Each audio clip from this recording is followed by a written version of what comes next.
cosa que se les ofrezca. Mi oficina está por allá, aquí como la tercera puerta, ahí estamos para lo que se les ofrezca. El tema de la clasificación de los organismos siempre me ha gustado porque pues yo me he dedicado mucho a la taxonomía y a la sistemática de hongos. Y llega un momento en que los hongos, cuando uno baja en la escala de la evolución de los hongos, se encuentra con organismos hasta unicelulares y cosas así. Entonces, alguna vez encontré un hongo muy raro, así, en el microscopio, y yo dije, pues ya encontré algo nuevo, no una especie nueva, está diciendo un género nuevo, algo, pero extraordinario. Ya después me di cuenta que no era un hongo, que era una bacteria gigante. Yo no las conocía, casi como de medio milímetro, unas bacterias, yo no sabía que existían. Entonces me he topado con que el mundo como lo conocemos es más diverso, pero muchísimo más diverso que incluso lo que los biólogos pensamos. Los biólogos trabajamos con seres vivos siempre. Llevamos botánica, llevamos zoología, llevamos un montón de cosas y todavía nos topamos con muchas cosas que no conocemos. Entonces a veces nos vamos a ese tipo de sorpresas, pero hay que tener la mente abierta para poder resolverlo, ¿no? Si no, hasta hubiera yo publicado algo nuevo que no era, ¿no? Ya una vez pasó en la UNAM, les pasó que encontraron un hongo muy raro, lo publicaron, hicieron un relajo, llamaron a la prensa y todo, y era una cáscara de naranja podrida. Se quemaron re feo, pues. Bueno, tenían hongos, Tenía hongos, pero eran hongos con consecuencias. Bien, aquí lo paso. Nuestro planeta pues, hierve de vida, todo lo que hay en el planeta es vida. La atmósfera, como la conocemos, es gracias a microorganismos que elaboraron la atmósfera. Al principio no había esta atmósfera. No se debe a los árboles, ¿eh? Los árboles aparecieron muchos millones de años después de que ya había la atmósfera. Así es que ese cuento de que si cortamos los árboles se acaba el oxígeno, eso es para tontos e ignorantes. Eso no es cierto. El oxígeno viene del plancton, de los organismos microscópicos del océano. Los árboles contribuyen con algo, pero no es que... Digo, antes de que aparecieran los árboles ya había atmósfera. Así es que además son puros cuentos. Lo interesante de esto es de que nosotros vivimos en un mundo de microorganismos. El suelo, tal como lo conocen también, es de origen microbiano. Entonces todo es de microbios. De hecho, el 90 y tantos % de la vida del planeta es microscópico. Entonces, lo que vemos así grandote es lo menos. La vida en la Tierra no se formó una vez. Según los estudios que hay por ahí, este fenómeno, la aparición de la vida en la Tierra, ocurrió varias veces. O sea, hubo varios intentos de esto. Entonces, podemos ver aquí, por ejemplo, que la Tierra se formó hace más o menos 4.5 billones de años, hace mucho tiempo. Y las condiciones de la Tierra cuando se formó pues no eran adecuadas para la vida, porque no había atmósfera, no había un montón de cosas y teníamos un bombardeo de meteoritos constantes, ¿no? O sea, como la Luna, como la conocen, ¿no? Así era la Tierra. Más o menos la vida apareció como a los 4 billones de años. Se cree que ahí fue el primer ensayo de la vida. Después, los primeros registros fósiles aparecen en 3.5 billones de años. Esos fósiles que se han encontrado se llaman estromatolitos, que son como algas azul-verdes, microscópicas, y que se han encontrado por ahí en algunos lugares marinos. Eso es hasta los 3.5 billones de años. Vamos a llamarle la carretera de la vida, ¿no? Y así estuvo la vida, así estuvo, ¿verdad? 3 billones, todo microscópico, 2.5 billones. Aquí aparece la atmósfera, más o menos a los 2 billones de años. Empieza el oxígeno. Y aquí empieza a haber otro tipo de organismos. Y más o menos como al billón de años aparece el primer organismo, como lo conocemos, de una célula. Vamos a ver dónde empiezan las plantas. Las plantas aparecen más o menos por aquí. Por aquí. Las plantas aparecen por aquí. O sea, mira todo el recorrido que hizo esto. Y yo creo que los árboles aparecieron como por aquí. Entonces esto hubo una vida muy larga, mucho antes que apareciera, ¿no? Y ya la explosión multicelular empieza como por aquí, y ya hay grandes organismos, luego desaparecen, aquí están los dinosaurios, luego viene una bola de cuestiones y vuelven a desaparecer, y aparece el hombre, aquí aparece el hombre. O sea, imagínense, los organismos microscópicos están desde aquí, y el hombre aparece aquí. Si todo esto lo metiéramos en un solo día, el hombre aparece en el último segundo de las 11:59 de la noche. Ahí aparece el hombre, hasta acá. Entonces, y los árboles aparecen aquí, miren, aquí están los árboles. Entonces, realmente esta vida como la conocemos es completamente nueva, prácticamente. Y lo que es viejo son los organismos microscópicos. Las bacterias están desde acá, por aquí. Entonces tienen muchos años de estar aquí, tienen más experiencia que nosotros para sobrevivir. La siguiente. Estos son los organismos microscópicos, esas son las bacterias, no sé si las conocen. Llegan a medir una micra, media micra, etc. Algunas son más chiquitas, son casi del tamaño de un virus, como los PPLO que se llaman. No sé si conocen esta enfermedad, se llama el amarillamiento letal del coco. El coco se le pone amarillo y se le caen las hojas y queda el puro palito. Es una bacteria microscópica, pero ultra microscópica. Es casi del tamaño de un virus, la que causa ese daño. Aquí cabrían como 1000 de esas aquí, en una de estas. Estas vistas al microscopio electrónico de barrido, entonces vemos ahí diferentes tipos de microorganismos. La siguiente. Este microorganismo que parece un hongo, porque produce esporas, es una bacteria filamentosa. Parece, pero no es. Hay que tener mucho cuidado cuando vemos eso, porque podemos pensar que es una cosa y realmente es otra cosa. Estas bacterias filamentosas que producen esporas son muy comunes en el suelo y en nuestros cultivos de champiñón, donde están haciendo el composteo, están muchos de este tipo de organismos. La siguiente.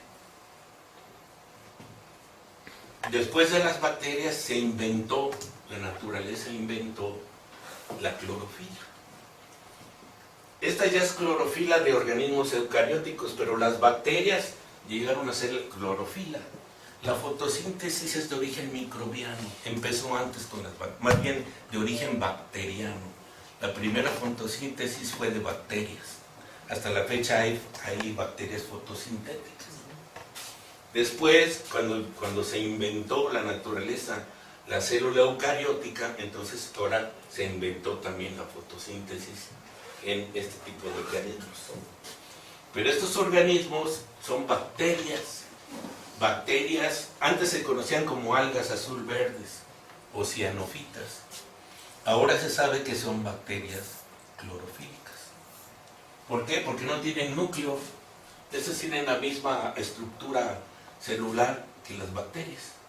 Entonces no son algas, son bacterias fotosintéticas.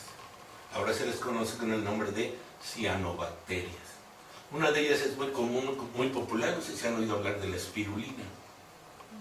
La espirulina es uno de estos organismos, es esta, que crece en el lago de Texcoco. Nada más hay 2 lugares en el mundo, creo el lago de Texcoco y otro en África, donde crece este organismo y se recolecta, se deshidrata y se hace polvo y se hace pastillas. Y tiene muchas proteínas. Entonces, para los programas estos del DIF que llevan desayunos a los niños y demás, hacen galletas de espirulina para que los niños pobres tengan también puedan comer proteínas, no solamente viene de la carne. La siguiente. Muchos otros organismos no los vemos y no sabemos de su existencia. Estos se conocen con el nombre de diatomeas.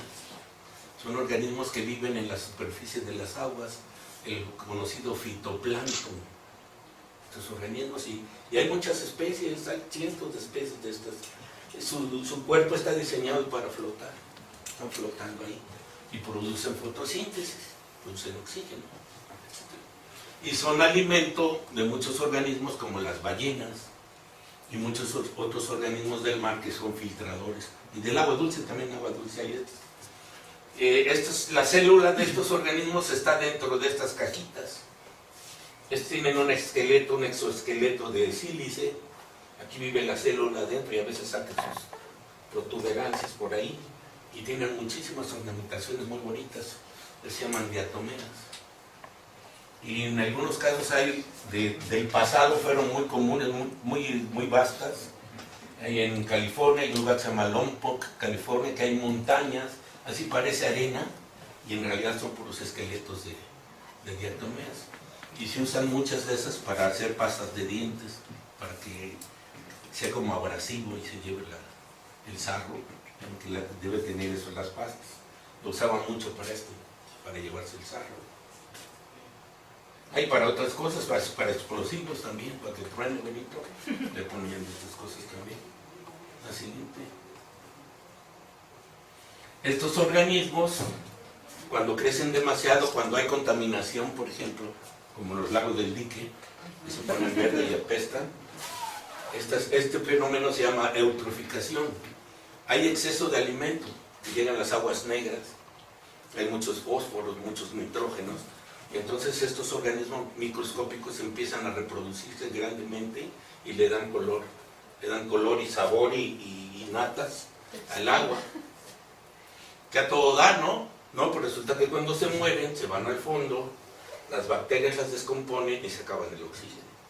Y entonces este lago se queda sin oxígeno y todo lo que está ahí se muere. Ese fenómeno en ecología se llama eutroficación. O sea, de pronto había mucha vida y de pronto ya no hay nada de vida porque ya no hay oxígeno para nadie. Entonces todo se muere y es un cuerpo de agua muerto. Si nosotros tomamos una muestra del agua, el agua es verde. ¿Qué cantidad de microorganismos no habrá aquí que le da color? Si tomamos la gotita y la llevamos al microscopio, es transparente, no es verde. La siguiente. Y muchos de esos organismos que le dan color al agua es este tipo de organismo que se llama euglena. No sé si han oído hablar de él. ¿Usted de qué profesión es? Yo soy, estudio para agrónomo. ¿Y usted? Igual. ¿Y usted de aquí adelante? Estadística. Estadística, ¿no? Pues no le entiende nada. ¿Y usted por acá? Sociología. Sociología. Otros también. Química clínica. ¿Por allá? Instrumentación electrónica. ¿Por allá? Igual. ¿Qué andan haciendo por acá? ¿Y usted? Ella es la siguiente de atrás. Biología. Ah, pero usted sí sabe qué es. ¿Qué es esto? A ver, dígame. Bueno, son como parte del fitoplancton. Y bueno, como dice usted, da la coloración verde. Ellos producen unas... Es que no recuerdo exactamente cómo se le llama a esa sustancia que ellas producen, que es lo que hace que de cierta forma no se descomponga tan rápido el agua, es como que se comen esas. Bueno, estas no producen nada. Aquí lo interesante de estos organismos es que tienen aquí una mancha roja que les sirve como ojo. Si ustedes ponen la luz aquí, se vienen para acá. Si se la cambia por acá, se van para allá. O sea, buscan la luz. ¿Por qué buscan la luz? Pues porque tienen que estar en la superficie. Y la luz está en la superficie. Si se van para abajo, está oscuro. Entonces este ojito les va diciendo dónde está la luz. Porque necesitan la luz para poder hacer la fotosíntesis. Para poder sintetizar proteínas, alimentos y liberar oxígeno. Y además tiene aquí una cosa que se llama flagelo. Que lo mueven así y es como un remo. Y entonces por eso se mueve. Aquí está en vivo, aquí está la foto original y aquí está en dibujo. Es más o menos así se ve. Este es el flagelo que está así enredado aquí. Entonces lo ven y anda haciendo así. ¿Esto qué es? ¿Una planta o un animal? ¿Para usted qué sería? ¿Una planta? ¿Y para usted? Una bacteria. Una bacteria. ¿Y para usted? Yo que sí, como una bacteria. Una bacteria. ¿Por qué?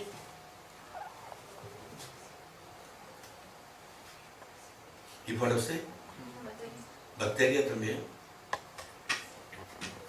Pues no es cierto, pero las bacterias no pueden ser. Las bacterias son los organismos más simples, no tienen núcleo, no tienen cromosomas, no tienen mitocondrias, no tienen prácticamente nada, son muy simples. Y este organismo tiene cloroplastos, tiene núcleo, tiene membranas, tiene mitocondrias, tiene flagelo, tiene un más bien parece un animal o parece una planta porque fotosintetiza. ¿Qué es? ¿Planta o animal? Según yo, planta. Usted planta. ¿Y usted? Planta, También. porque tiene cloroplasto. Y además comen. Por aquí viene una bacteria. ¿Qué es? Se la comen. ¿Para ustedes qué sería? Planta. Planta también. Planta. Planta. Ah, usted dijo bacteria, ¿no? Bueno. Entonces, a ver, levanten la mano los que digan planta. A ver, levanten la mano los que dicen que es animal. Entonces, planta. Por democracia. No nos vamos a poner a la mayoría, ¿verdad, maestro? Hay una parte de los cinco. Vamos con las mayorías. Ahorita vamos a ver esta situación, la siguiente. Este es otro organismo unicelular, microscópico, que tiene que la característica que está viviendo ahí de vida libre y de pronto se le sale un chipote. Y ese chipote crece. Y ya cuando creció lo suficiente se separa. Y entonces ya hay dos organismos. Ese fenómeno se llama gemación. Produce una gema. Y este organismo se llama levadura. Gracias a este organismo hay vino, hay chelas, hay todo ese tipo de... Hay pan. Si no hubiera este organismo, no habría... El pan sería como una piedra. Gracias a este organismo que se llama levadura, el pan es esponjosito, tiene esa estructura suave. Si no, sería completamente duro el pan. Es un organismo microscópico. Como no tiene clorofila, ¿qué es? Como pueden ver, no tiene clorofila. ¿Eh? Digo, pues una levadura. ¿Y las levaduras qué son? ¿Plantas o animales?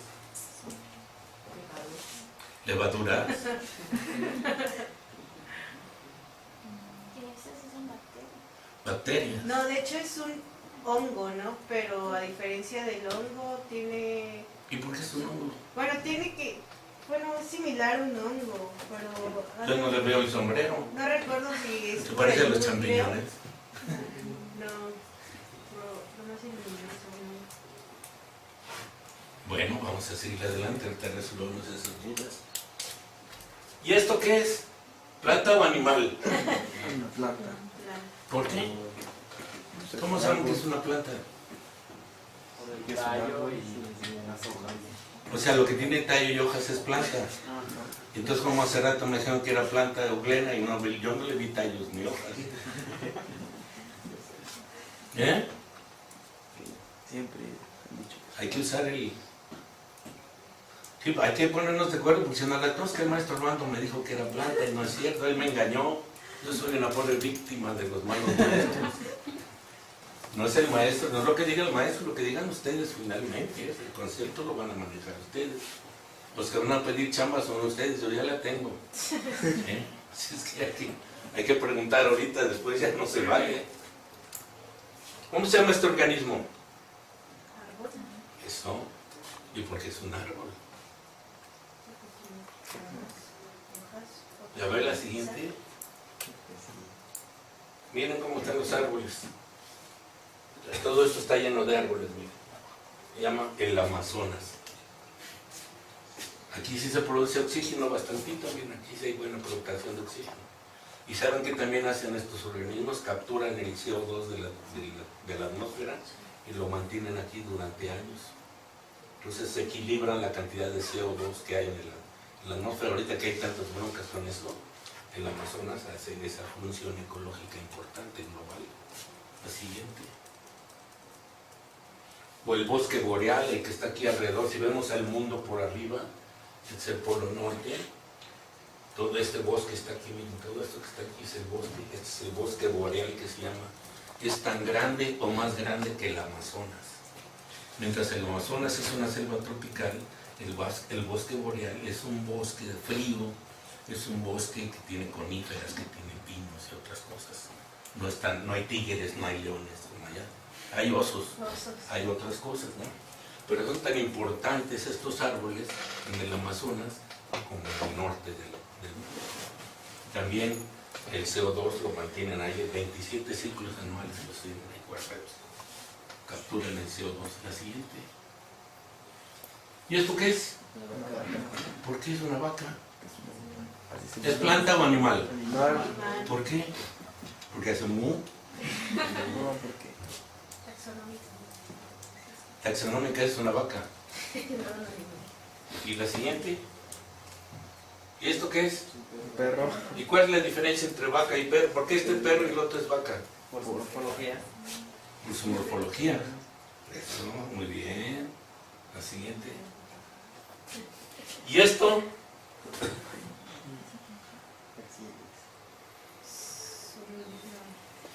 Este es un organismo microscópico, es muy común. En las flores podridas y en el suelo es muy común. Sin embargo, es tan pequeño que no nos damos cuenta de su existencia. Debe medir medio milímetro o menos. Estos organismos se reproducen por esporas. Cuando las esporas germinan, salen unos organismos en forma de amiba. Como amibitas salen en el lugar donde están.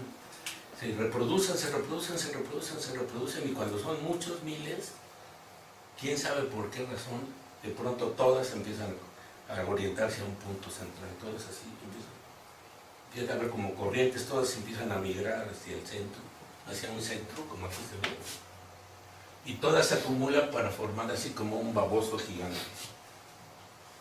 Esta como babosa está constituida por miles o millones de pequeñas celulitas que antes estaban dispersas y de pronto se juntaron. Y entonces se empieza a desplazar, como han visto los babosos de jardín, así que se mueven así se mueve, se empieza a mover por el sustrato. Y de pronto se para y hace así como que va a eructar, hace así,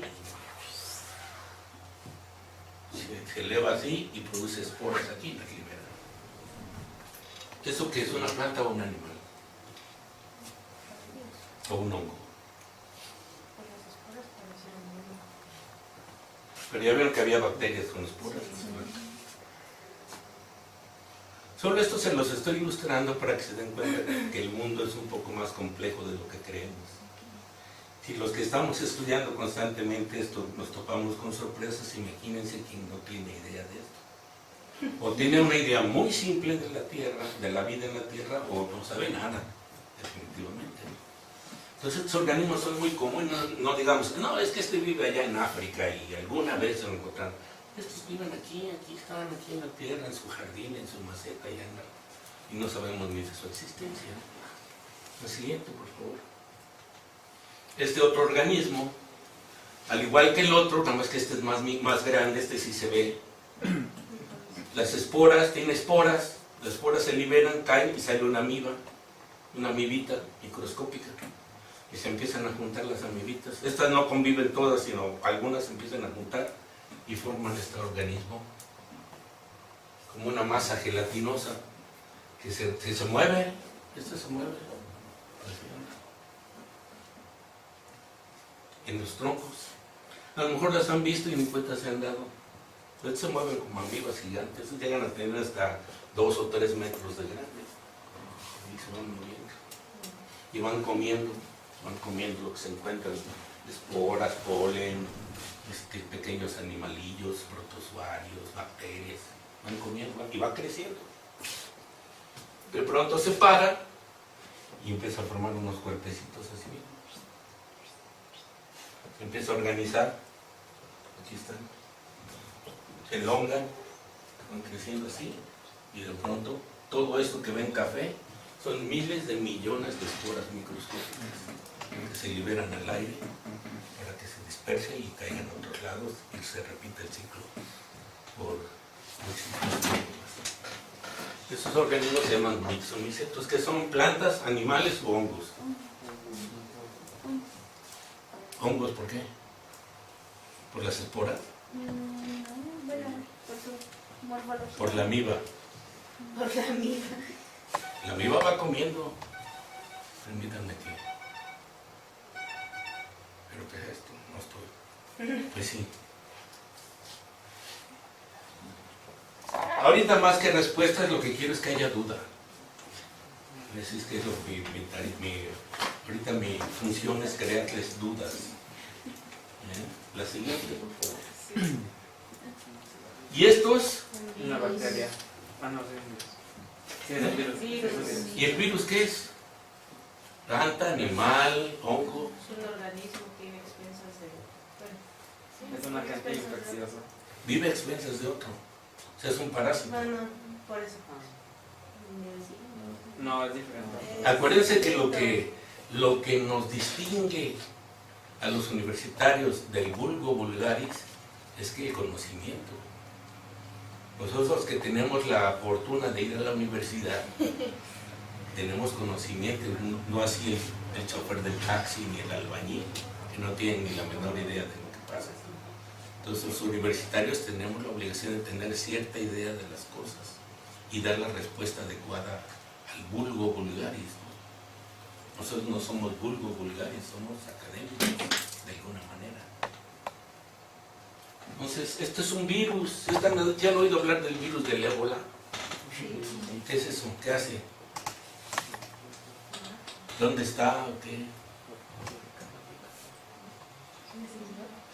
Ya está viendo, les da a contestar. Así, ¿no? Pues están las noticias, ¿no? Sí. Es un virus que está matando gente, ¿no? Allá en África, en Nigeria, un montón de lugares de por allá. Ya van miles de muertos, ¿no? Pero ese virus te da y te mueres así rapidito, no hay cura para él. Y es un organismo, no es igual a este, es otra cosa, pero es de ese grupo. Aquí este es un dibujo, un esquema. El original es este, aumentado 1.000.000 de veces con un microscopio electrónico. Entonces imagínense de qué tamaño es este individuo, como el virus de la gripe, es de ese tipo. Y la gente se pone aquí un cubreboca. Cuando se contaba lo de la gripe, ¿se acuerdan? Que se ponían un cubreboca. Y si usted pone el cubreboca al microscopio, tiene unos hoyos como de este tamaño, o sea, como más grande que la puerta. Y el virus es de ser como de este tamaño, así, mira. Entonces el cubreboca era nomás para, como superstición, como amuleto, que no me lean. Porque los hoyotes que tienen es grandísimo, ¿no? En comparación con el tamaño de este individuo.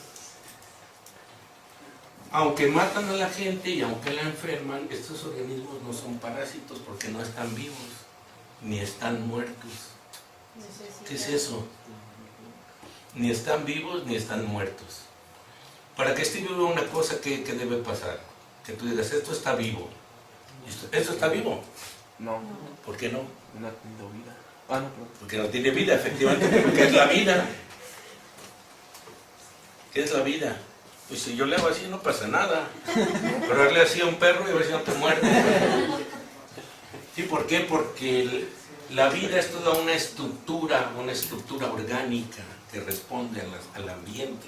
Esto no responde a nada, ¿no? La vida es nacer, crecer, reproducirse y morir. Esa es la vida, ¿no? Y estos organismos no hacen eso. Estos no nacen, no crecen, no se reproducen, más bien se replican y no se mueren. Entonces, ya ni sabemos si es planta o es animal, eso es lo de menos. Ya no sabemos si está vivo o está muerto. Entonces estos organismos no respiran, no comen, no se reproducen, no se mueren. Lo único que hacen es que se replican. Replicarse no es lo mismo que reproducirse. Porque la reproducción en biología implica unos gametos, implica que haya intercambio genético, implica que haya hijos y que los hijos sean el resultado de una mezcla de genes de los padres y demás cosas. Estos más bien se replican porque lo que hacen es crear copias idénticas de ellos cuando se replican. Y para replicarse necesitan el material genético de un huésped, de un hospedero. que puede ser el humano, que puede ser una planta, que puede ser una bacteria, que puede ser un animal, lo que sea. Estos individuos, por ejemplo, llega hacia la superficie de la célula y hace así. Y entonces el DNA que tiene aquí se mete en la célula. Se mete en la célula, viaja por la célula, se llega al núcleo donde está el material genético y se pega al material genético. Y entonces toma el mando de la genética del organismo y empieza a dar órdenes de que se ensamblen virus. Entonces empiezan a ensamblar virus, ya la célula no hace más que ensamblar virus, hacer nuevos, hasta que revienta de tantos que produce. Truena la célula. Y esos van y infectan entran en otras células y demás. Y no están muertos, pero no están vivos, son como programas de computación. Están programados para hacer otros de estos. Y no se mueren. El otro día decían en la tele que había una sustancia, creo que el Cloralex, creo decía que mataba el virus de la influenza. No puede matar porque no está vivo. Pero como los mexicanos somos tan ignorantes que si le decimos matar, ¿quién nos va a decir que no? Se mata el virus de la influenza, pues no puede matar porque no está vivo para empezar, ¿no? Entonces cosas así, ¿no? Entonces pero estos organismos son pequeñísimos, vaya. Las bacterias son gigantes en comparación con estos. Y todo eso anda aquí en la tierra, Cuando alguien estornuda, que tiene gripe, ¡pau! Así mira, salen como balas. Y aunque traigas tu cubrebocas, no te mete, como no. Entonces, eso de que estornudas a lo bestia es lo peor que puede hacer actualmente, ¿no? Es una amenaza para todos los que están alrededor. La gente tiene ahora que aprender a estornudar, porque si no se puede pegar una enfermedad tremenda a alguien, ¿no? Antes valía sombrilla, pero ahora no. Ahora hay que tener cuidado con esas cosas. La siguiente, por favor. ¿Cuántas especies existen de todo esto que hablamos? De todos esos. Esto es muy viejo. Dicen que 1.604.000 especies. Y ahí más o menos están. ¿Cuáles son los grupos más grandes? Plantas. Insectos. Vienen 1 millón de insectos. Casi. Después, ¿quién le sigue? Luego, Hongos. Arácnidos y ácaros. fíjense quién diría que hay tantas arañas y tantos mendigos ácaros. Y estas no son cifras actuales. Actuales se supone que debe haber más de 10 millones de especies en la Tierra. Pero todavía nos falta por descubrir mucho. Somos tan poquitos los que nos dedicamos a esto. Y es tanta la variedad de la vida, pues que no nos alcanza ni el tiempo, ni el dinero, ni tenemos lo adecuado para investigar todo eso. Entonces llevamos como el 10% de lo que realmente vive en el planeta. La siguiente. Si quisiéramos tener una idea de la diversidad de la vida en la Tierra y tuviéramos así como un cine con todas las especies que fueran, nos pasaríamos más de un año de estar viendo todos los días, 24 horas, diferentes tipos de vida, insectos, animales, hongos, microbios, todo así nos pasaríamos más de un año, 24 horas del día y no acabaríamos de ver todo lo que hay ahí, todo lo que se conoce de la vida. La siguiente. Aquí están, por ejemplo, las especies conocidas y las especies que se supone que hay. Entonces, ¿cuál es el grupo que más hace falta estudiar? Hongos. Miren la cantidad que todavía falta por estudiar. Y casi todos son microscópicos. No son grandotes, así como champiñones, son microscópicos. La siguiente. Entonces, ahora, no todas las especies han sido las mismas. Ya ven que había dinosaurios y pterosaurios y todos esos saurios, y que se extinguieron y salieron nuevas especies. Esas serían todas las especies que se han extinguido en la Tierra, que sean como unos 100 millones de especies, y estas son las que actualmente existen, como unos 10 millones de especies. Entonces la Tierra ha tenido más especies antes. Todavía tiene, pero tiene mucho menos.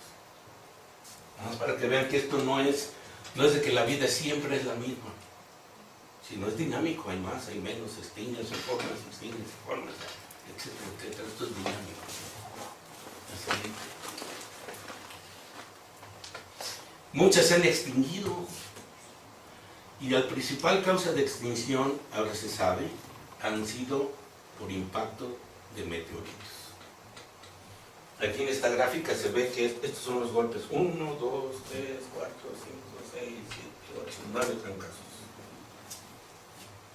De que cae un aerolito y ¡pum! Y todo lo que está alrededor, adiós. Entonces, aquí, miren la extinción cómo estuvo hasta acá.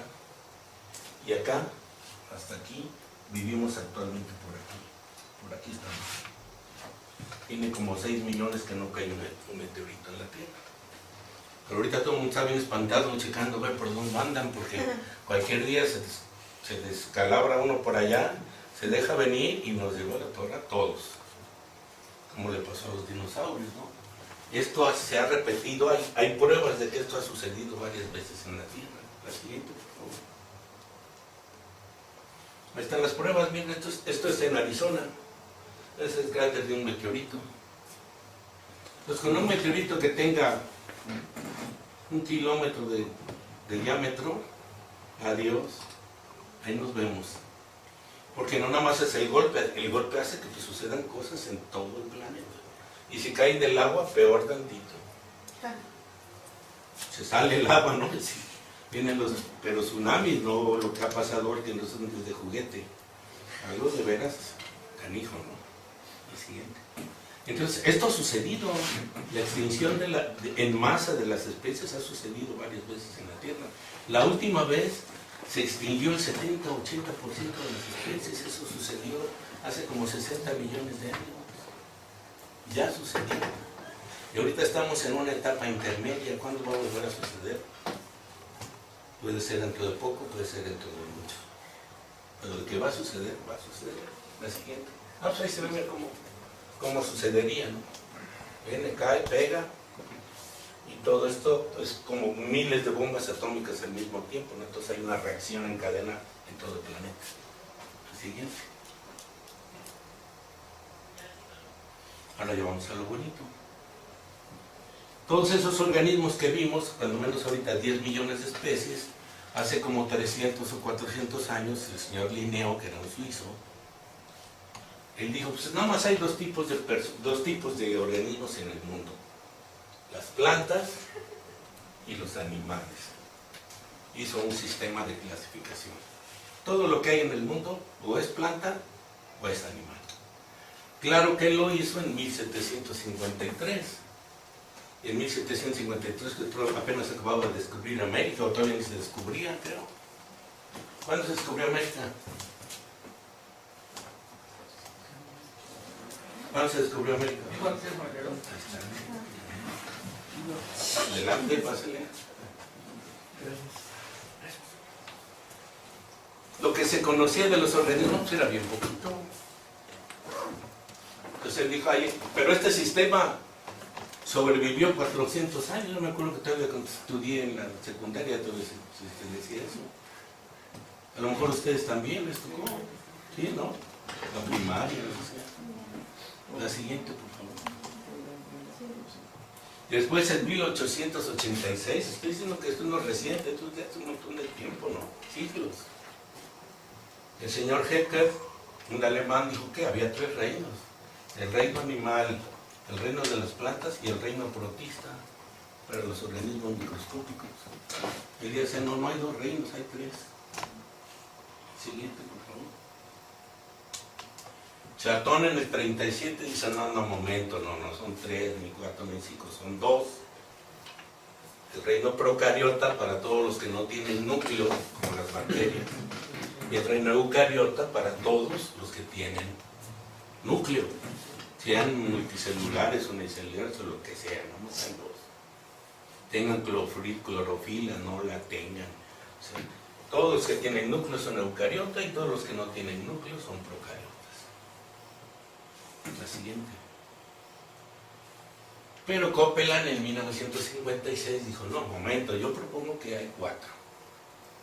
Entonces él dijo, el reino Argezoa o monera para todas las bacterias, el reino protoctista para todos los organismos microscópicos, como el glena, ese que vimos hace rato, que tenía el ojito rojo.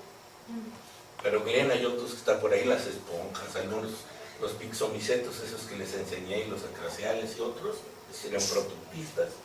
Luego, los metazoa, o sea, todos los animales, y los metafita, que serían todas las plantas, desde los musgos para arriba. Entonces, pues, 4 reinos. La siguiente. En 1969, Robert Whittaker propuso 5 reinos. Y este ha sido uno de los más aceptados en los Estados Unidos en todos los libros de texto. En México creo que apenas empiezan a usar este sistema, que es de 1969. ¿De hace cuántos años? 5. ¿Eh? 35. Pues no es reciente, ¿no? Y apenas ya lo estamos tomando nosotros, en el tercer mundo. Pues aquí Whittaker propuso el reino monera para las bacterias, el reino protista para todos los organismos coloniales unicelulares, el reino de las plantas, el reino de los hongos como un reino aparte y el reino de los animales. Y este sistema de clasificación se hizo muy popular. De hecho, hasta la fecha sigue el que casi todo el mundo usa.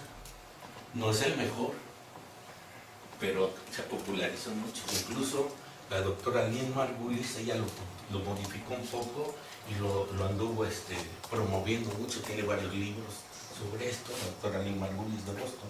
Acaba de morir hace 2 años, precisamente. Pero ella colaboró mucho en este sentido. La siguiente. Bueno, se supone que la doctora Lynn Margulis, que les comentaba, ella estableció una teoría que se llama la teoría endosimbiótica del origen de la célula eucariota. Parece albur, ¿verdad? Es la teoría endosimbiótica del origen de la célula eucariótica. Ella dice que a partir de las bacterias, había una bacteria que se movía como amiba, se comió a otras bacterias, pero no las digirió, se quedaron a vivir con ella, y de esa manera nació la mitocondria. O sea, para ella, la mitocondria es un organismo independiente que se quedó a vivir en el interior de otra célula. Y nosotros todos tenemos mitocondrias en nuestro cuerpo, en nuestras células. Pero además, hay otra línea donde además esta célula que se comía cosas, también se comió otras bacterias fotosintéticas que hacían fotosíntesis y no se las comió, se quedaron a vivir ahí. Y entonces dio origen al cloroplasto. Y para ella los cloroplastos de las plantas son organismos que alguna vez fueron de vida libre y se quedaron a vivir en la célula de un organismo que se les quiso comer. Entonces para ella las mitocondrias y los cloroplastos, 2 organelos muy importantes en la célula, fueron organismos de vida libre que se quedaron a vivir en el interior de una célula que se les quiso comer. Y a partir de ahí nació toda la línea eucariótica. Que vean, parece ciencia ficción, ¿verdad? Pero en ese caso, entonces, nosotros no somos un solo organismo, sino somos la simbiosis de varios organismos, al menos de 2 o 3. Y hay pruebas de esto. Miren, está este organismo se llama Cyanófora paradoxa. Aquí está el organismo, es como un protozoario y vive dentro de él, viven estas células que eran de vida independiente y que ahora ya viven con él. Y fotosintetiza y de aquí toman las proteínas y todo, y ya viven en simbiosis a todos ellos. Hay pruebas de eso que Margulis dice. La siguiente, por favor. O como este organismo que se encontró en Inglaterra, que no tiene núcleo.